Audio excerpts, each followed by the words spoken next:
am Paul Miles with the International Society for Biblical Hermeneutics, and I am here with Maya Zika. Maya is pursuing a master's degree in biblical archaeology through Trinity Theological Seminary, and she will be speaking on archaeology and the Gospel of John. You may recognize Maya. She was our first speaker at our recent German and English webinar on rabbinic literature and dispensationalism. Today she will be speaking English on this topic. So Maya, thank you so much for joining us. Take it away. Yes, thank you for having me, and let's go ahead. Let me share my screen. So I need to go in full presenter mode. So yeah, I'm going to talk today a little bit about the Gospel of John and archaeology. And here's a little outline for us today.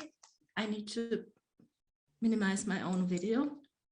And we're first going to speak about two jigsaw puzzles, two purposes in archaeology. And then I will present you the 7 most important archaeological discoveries for Jesus studies, including their Johannine connections. And last but not least, we will look at the archaeological evidence on the possible different sides of the crucifixion of Jesus Christ and the burial. We will take a look at Gordon's Calvary and the Garden Tomb, and the traditional side, the Church of the Holy Sepulchre. And we will then finish this with a short conclusion. Every site that we're going to look at today could be one presentation in and of itself, maybe even for more hours. So it's simply just an overview, and if you are interested, you have to really go and dig on your own into the material more. So we start with the 2 jigsaw puzzles, and our first jigsaw puzzle is actually the Bible, and the Bible put together under the inspiration of God himself with perfectly fitting pieces, as we know. And the aim of this account is to reveal God's dealing with humankind. And most of the information cannot be examined in a laboratory or is visible to us in ways of our human senses.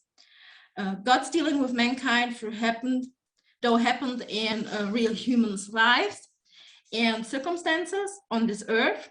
And so whenever physical and geographical information is given, such information is genuine and true, since God cannot lie, as we know from Titus 1:2. And so we have here actually the perfect jigsaw puzzle that exists.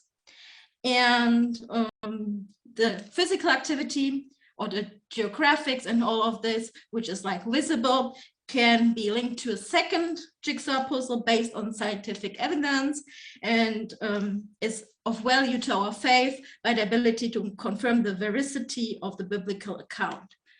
And this is actually the second jigsaw puzzle, which we have like through scientific methods, archaeology.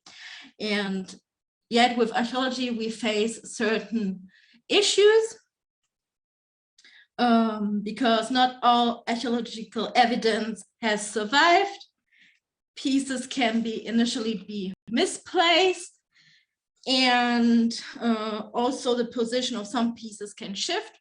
When new information come up, new archaeological evidence is found, and many pieces are also very old and faded and worn out, so we really don't know where to put them in, or we put them on the wrong places, or we misinterpret, because there is, I think I read somewhere, there's only like 2% overall actually digged out or like really put into place in of the whole biblical accounts. And so it looks like we have a lot, but in fact, we don't have that much, and at times things are misplaced. So what remains is an incomplete picture of the past. So I don't want to ridicule archaeology right from the moment, but I want to give you like a real view on it, that archaeology is a developing and imperfect science in comparison with the perfect word of God. So this is the two jigsaw puzzles and gives you a short overview. And now we go right into the top 7 archaeological breakthroughs in the last half of the 20th century. There, of course, after this, because Charles Wolfe wrote this in 1988, it's actually my birth year, but afterwards, until this day, there is new and new archaeological evidence to be found. It would take us hours to dig into this, so we just take those we have here today. So, but first, before we go into these 7, there is one that is actually very interesting, also connected with the Gospel of John, and this is the burnt house in Jerusalem. And this one does not belong to the 7, but in 1917, Nahman Avigat and a team of archaeologists discovered the remains of a house, the burnt house, that had been destroyed by a great fire from the revolt of 66 through 70 AD. And pottery, Jewish coins, and inscription found there indicated that the burnt house was a high priest's house. And what has this to do with the Gospel of John? The stone vessels that were necessary for purification, they remind us of the 6 jars prepared for the Jewish rites of purification in John 2:6, and which Jesus repeatedly found at the wedding in Cana in Galilee. So we can see how Jesus was actually also his knowledge about the contemporary laws of purification. So this is a great connection here. So of John 2:6 and the burnt house in Jerusalem. So now we come to the 7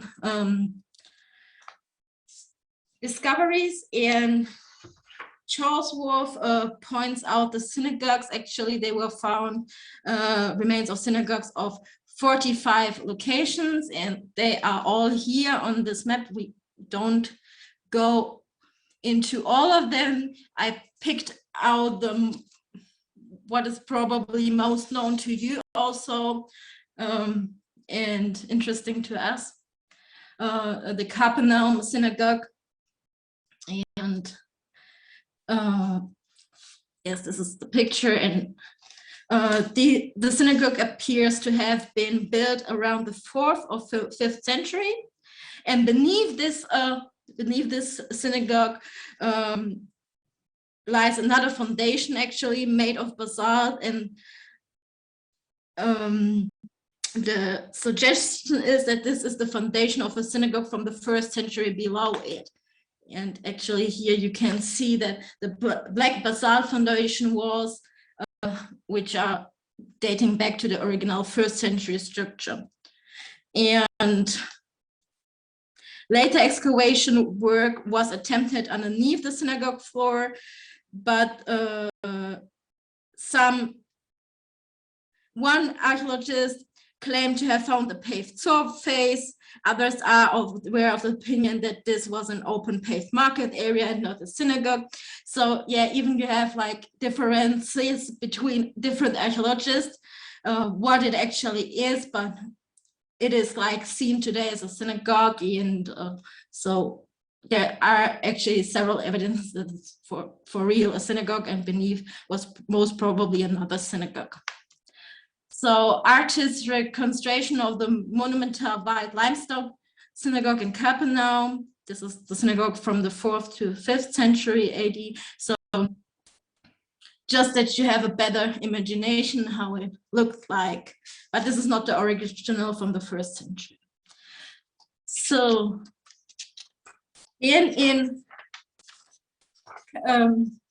then there is also Peter's house, actually, which today is a church built upon. There were actually before already churches built upon. What we can see on the with the octagonal structure, I apologize for my English. This is built over a pre-70 AD house and buried beneath the remains of an octagonal of this church. Excavators found the ruins of a rather mundane dwelling dating to the 1st century BC, and it's like assumed or more or less confirmed that it was Peter's house and also the home of Jesus when he was in Capernaum. So, and this is actually how it should look like before, when in the 1st century, when it was really Peter's house and not a church built upon, or another church built upon. So I found this pretty cool to see, because this looks like really different. And it is assumed that it was actually a larger building, even in the 1st century. And so this is how they think it looked like. And this is when it's like reconstructed how it looked like in the 1st century. I found this pretty cool, so I just wanted to show it. Yeah, the 6th most important discovery are the walls and distinctive gates of Jerusalem. We will not go into every wall, into every gate. What is important is that the distinguishing of different walls from those existing during the time of Jesus locates the traditional side of the crucifixion of Jesus, where we will talk later a little bit about, outside of the walls, and as mentioned in John 19:20, and also the I'm talking about this actually later, so I don't have to bring this up now. It might be a bit confusing. The only specific Jerusalem gate mentioned in the Gospels actually is the sheep gate, described in John 5:2, being near the pool of Bethsaida. And this is actually, here I have a better picture here. This is the sheep gate, and here the sheep gate is somewhere in between the pool of Bethsaida and the temple courts, actually here. So, and it is one of the remaining gates in the wall of the old city of Jerusalem, which you can see here. Yeah. When I'm going too quick, then tell me something. Then we have the 5th discovery is the double and triple Hulda gates. In the discovery of double and triple Hulda gates, near which there were a massive stairway and passageway leading from the stables into the temple area directly, makes the driving out of oxen and sheep from the temple area by Jesus in John 2:15 a really realistic scene. And we can read this actually shortly in John 2:15. And he made the whip cords and drove them all out of the temple area with the sheep and the oxen, and he poured out the coins of the money changers and overturned their tables. And the Hulda gates mentioned in both the Bible and the Mishnah were actually 5 gates that led to the Temple Mount from the south. And they consisted of 2 large gates west and 3 smaller gates east. Let me actually show you this. And so you can see better here the 3 and here the 2. And today you can only see a little part of the 1 from the 2. I have a picture from this also in a minute. And yeah, they provided access to the tunnels, which were the main entry for the common people to enter the Temple Mount. So, no, I don't have the picture. I apologize.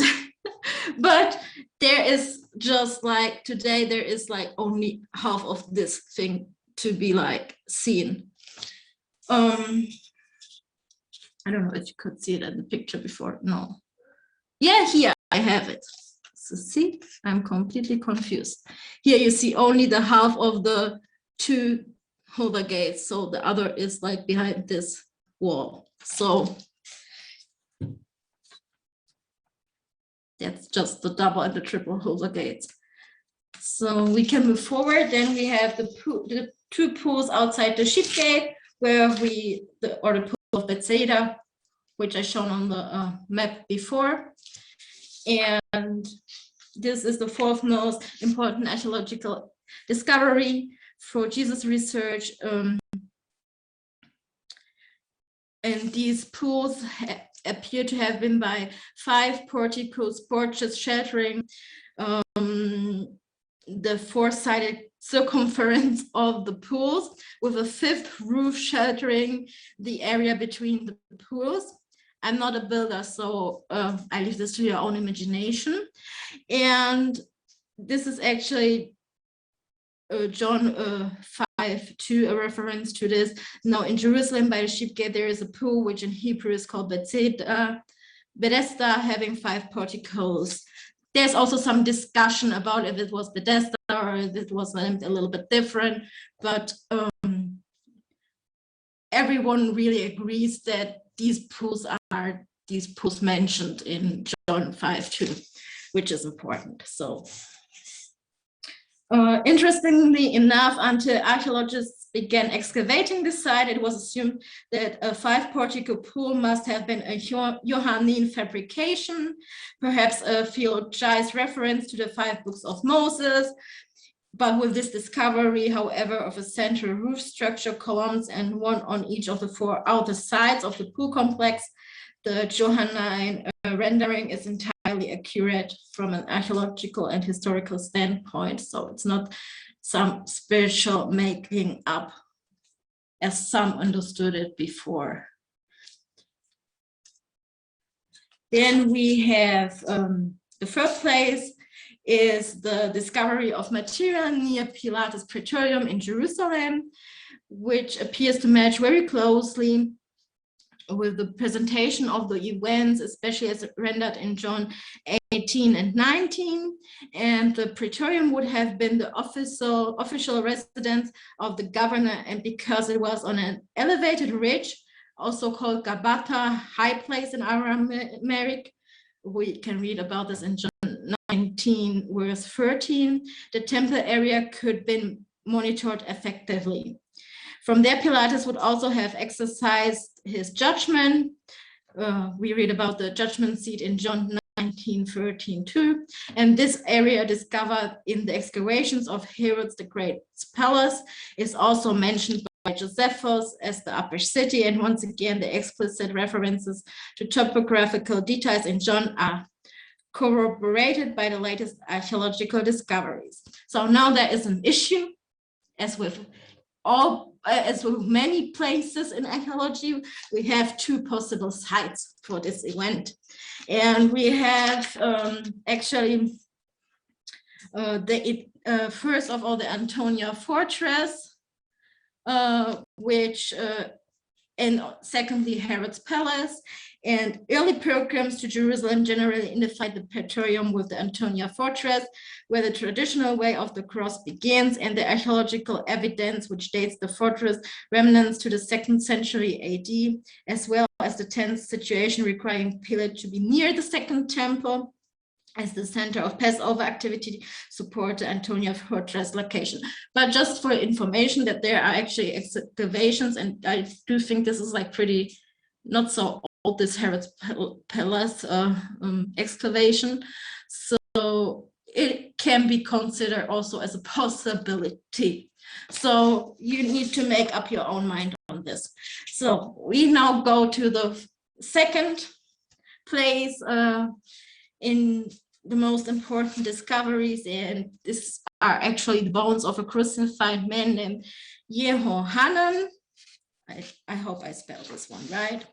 And actually, it's not really bones, it's actually an ankle bone with a spike driven through. And this is the most telling about the cruel Roman practice of crucifixion. And apparently the victim would have had to raise himself up to breathe until death by suffocation transpired, thus making the dying process extremely painful and prolonged. This process. And this explains the surprise of Pilate in Mark 50, Mark chapter 50, verse 44, that Jesus had already died actually, and it explains why the soldiers would have broken the legs of their victims in order to hasten their death, as described in John 19, verses 31 through 34.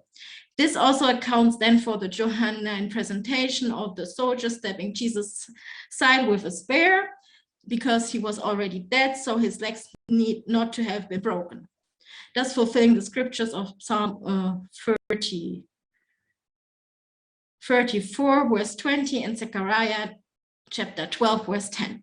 And the fact that this guy, Jehohanan, was also given a proper burial erodes the inference that victims of crucifixion were characteristically dumped into a pit rather than buried in a tomb, as is reported of Jesus in the Gospels. And also we can see here especially characteristics of the presentation of Jesus' crucifixion in John. And this is actually, if someone of you know with medical background, the Calcaneus of Jehohanan, he actually was called Jehohanan ben Hakagol, with a transfixed nail. And here this left is actually, this is the original, and this is a reconstruction of what the food may have looked like around the time of death. So, and now we come to the most important discovery in Jesus studies, and as you can imagine, is the site of the crucifixion. And there we have actually two main places, either Gordon's Calvary versus the traditional site of the crucifixion within the Church of the Holy Sepulchre. I don't even know how to spell this one right, I'm so sorry. But you know what I mean. So we have the traditional site and we have the garden tomb with the Gordon's Calvary. And what needs to be remembered is that in the 4th century, when Christianity became the dominant religion and could be actually observed openly, the Christians built churches at various points in the city of Jerusalem they believed to be the true sites of the evangelical events.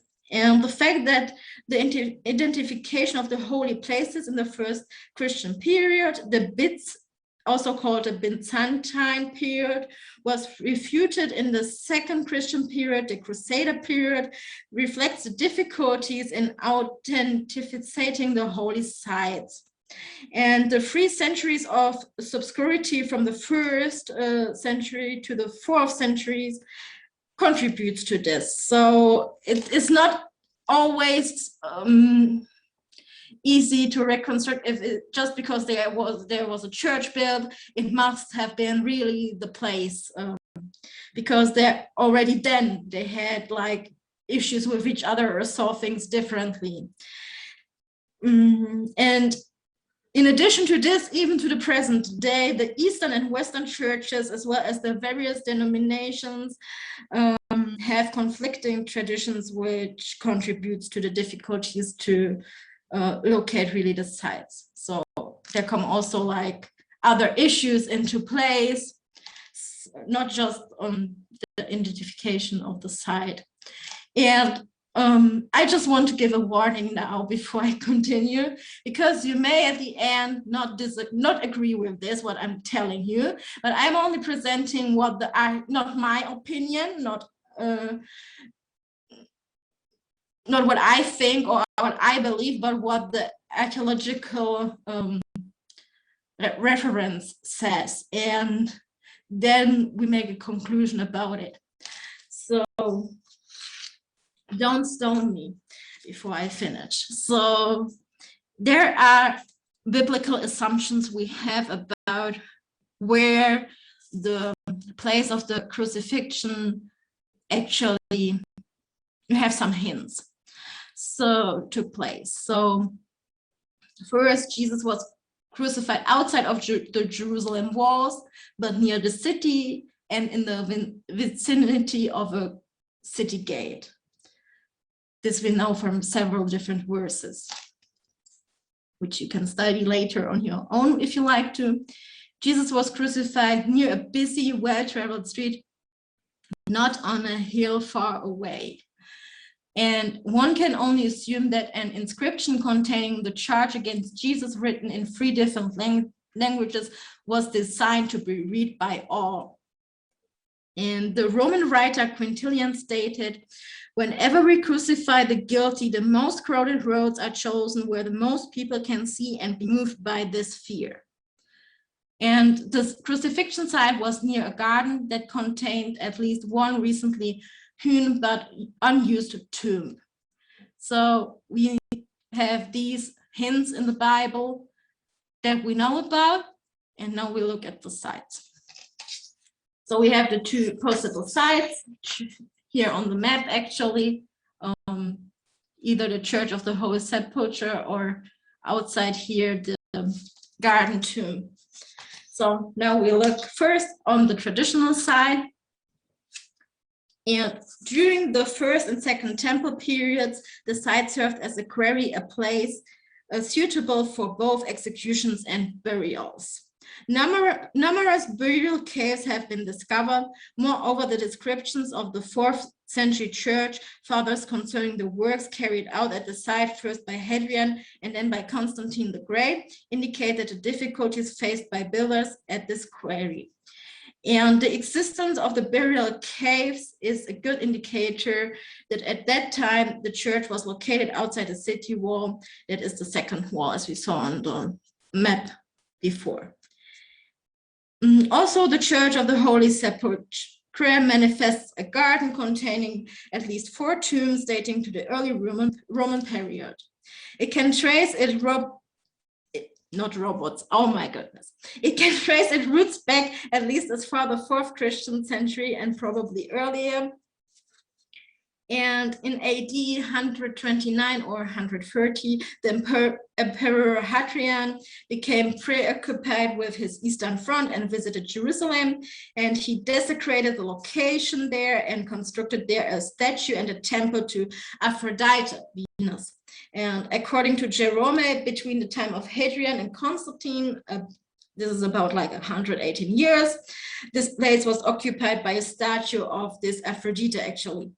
And Constantine later dismantled the building used for idolatrous worship, and on the same spot later was then built this Church of the Holy Sepulchre. So you can see here a little bit like how it looked like before everything was like built upon it. And so, and this is a little like how they see that he was actually a Calvary, and here's the burial chamber.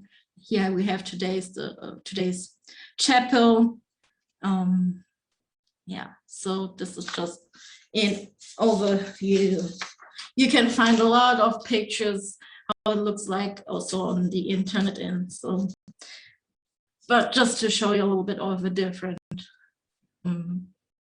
pictures than you usually see, maybe. So now we go to Gordon's Calvary.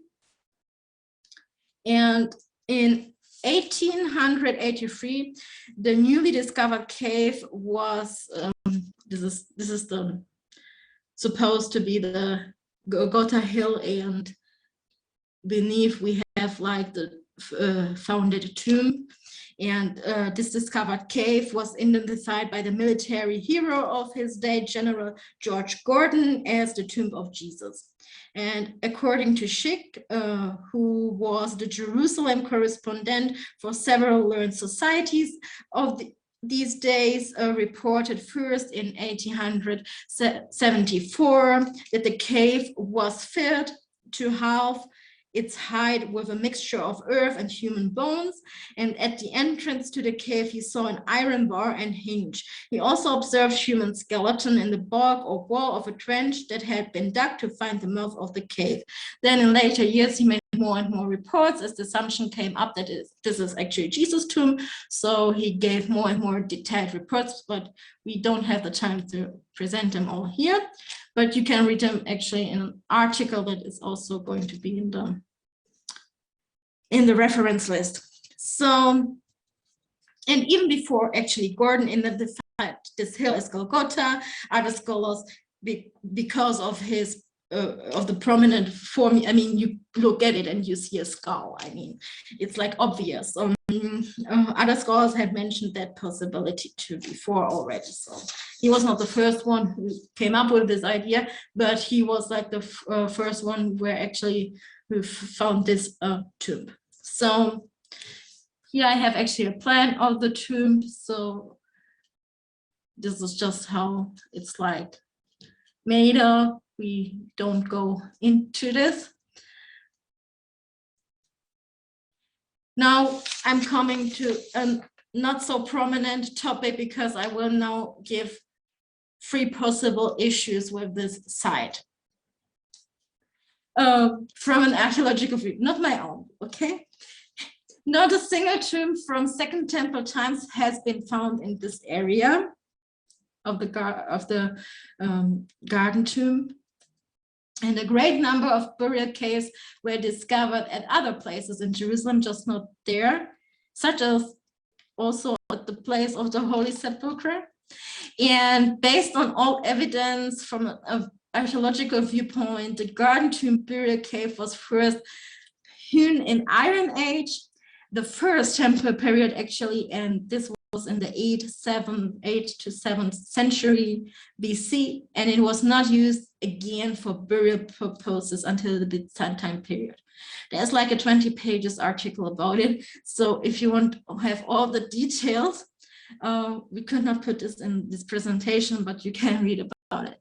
So this is just the archaeological viewpoint on this. And Jesus lived actually in the late Second Temple period. So just for, I think you all know that.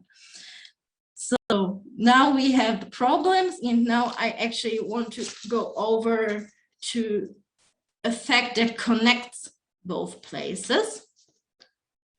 And because both places connect one important fact, that there was no body found of Jesus Christ. So while we can discuss the archaeological and historical facts or evidence all day long, and we may agree or disagree or build new denominations or break friendships about this issue, which side is actually the right one? Let's focus on the fact that Christ died for our sins and rose again at the 3rd day according to scripture. And that is the most important fact, and also shows us the limitations of all science and of all archaeology. And the archaeologist Marius Segli, where we started with, actually with the 2 jigsaw puzzles, put it together really good. So I don't think I want to add something to it, so I simply quote it. Our faith should not I made a mistake there. Our faith should not be based on possession of all the material and historical evidence. Definitive analysis is not a prerequisite for determining whether or not the Bible is historically accurate and true. We will never possess all the physical evidence. Most has been destroyed by time, and where we cannot reproduce miracles, nor can God's presence be examined and confirmed in a laboratory. Faith will always be based primarily on spiritual discernment and trust in God's word. So no matter if you think the place was at Gordon's tomb, or you think it was like at the Holy Sepulchre, I mean, the important fact is that Jesus died and rose again. So this is the important fact, and there are things we cannot see, and we have to walk by faith and not by sight. So this is just my short presentation about archaeology and the Gospel of John. So thank you for your patience and listening to me. All righty. Thank you very much, Maya. Yeah, you're welcome. Let me stop my shares. Okay, there we go. Very well thought out. I appreciate you talking on this unique topic. Thank you. So I've got to ask. Yeah. What is it that interests you in biblical archaeology? Yeah, I find it cool to actually to visualize the biblical reports and history, and it comes like it helps a lot when you see it, like where Jesus walked or where certain biblical things took place, and you have a more an imagination of these things really happening, and it helps a lot to also memorize things. And because we still are visual, I mean, we see, we hear, we smell, we have all these things, and with these things we like, it's always like different, a little bit different when you see things really, and you can better also with the culture, especially also with the Jewish culture, you can see things differently than when you come like a Gentile from Germany or Czech and you come to the Bible and think Jesus lived somewhere in Bavaria. You know, this just makes a huge difference. So when you realize, okay, Jesus was a Jew, he lived in the first century in Israel and under the Mosaic law and so forth and so forth, and there were these and these things. So it was like really different in today. So yeah, this is really helpful. That's something that I hear frequently from my friends whenever they go to Israel and they look at the archaeological sites, they see where Jesus walked. They said it helps them remember the different narratives because they're able to actually put a place with the location and everything. So I've never been there myself. I need to make a trip out there sometime, I think. Me neither. So. Now, you mentioned the pool of Bethsaida from John 5, that we have archaeological evidence that it existed. Do you have an opinion as to whether or not the narrative of the healing of the paralyzed man is authentic to John's original autograph, or if it was added later on? I say that when it's in the Bible, it was not added later on. Okay. It's in the majority of manuscripts. With his, I tend to lean toward the majority. There are a few older manuscripts that have omitted it, but I tend to think it's easier to remove something than to add something, generally speaking. Yeah. Okay, here's another one. Okay. Now you mentioned the different proposed sites for the crucifixion, and you said a couple of times, now I'm just speaking about what the archaeologists say. This is not my personal opinion. Okay, what is your personal opinion? Do you have one? Do you want to be friends on my Facebook site? I will be unfriended when I say this. It's a hot topic. I don't think it should be. I don't think either, because I thought it made me at least think when I studied through this thing, because I read a little bit more even before this presentation about this issue, and it made me think. And there are good scholars on both sides who actually are disagreeing on this. So I cannot say it. Yeah, I will be unfriended, I tell you. You're still a little divided on it. But yeah, I have my tendencies. Okay. But it's like you said, the most important thing is that indeed he was crucified, buried, resurrected. He died for our sins. Our sins were laid on him at the cross. Wherever that cross happened to be hoisted doesn't matter so much as the fact that it did happen. So yes, this was the most important message. And yeah, why, of course, both places are interested to visit it. Maybe I get some special revelation once I'm going to these places. So no, I'm kidding. Yeah. I just it's like maybe there come out more evidence archaeologically that may refuse or may speak for one side more than the other. This could all happen. We never know this. But this is what was stated in most most archaeological views, so to speak. Yeah. We'll just have to wait for the rapture and ask Jesus. He was there. Yes. He can Yes. point it out for Yes. us. We will know. All right. Now here's a another question. It might be a little touchy, not as much as that one, I hope. But so I live in Kiev, Ukraine. Yeah. That's not where I am currently. I'm actually in Long Beach, Mississippi, which is a neat town as well. But in Kiev, we have a couple of monasteries with a lot of relics. They've got St. Clement's head in a jar. They've got a box which they say contains the bones of a child who was killed during the Bethlehem massacres under Herod. They've got a finger from St. Stephen, all sorts of tidbits from different people and things that they owned. Should Christians venerate such relics? Are these relics even reliable? Do you have any opinion on those sorts of artifacts? Yes, we have 20 miles from here a toe from St. John, so you can. You got a toe from St. John? Oh, that's a winner. You only got 10 of those, so you can't really take that for granted.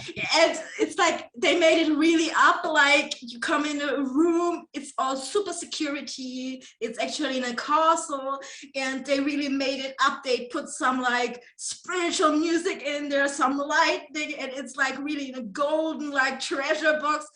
I mean, it's really, I was there visiting because I was interested what actually it is.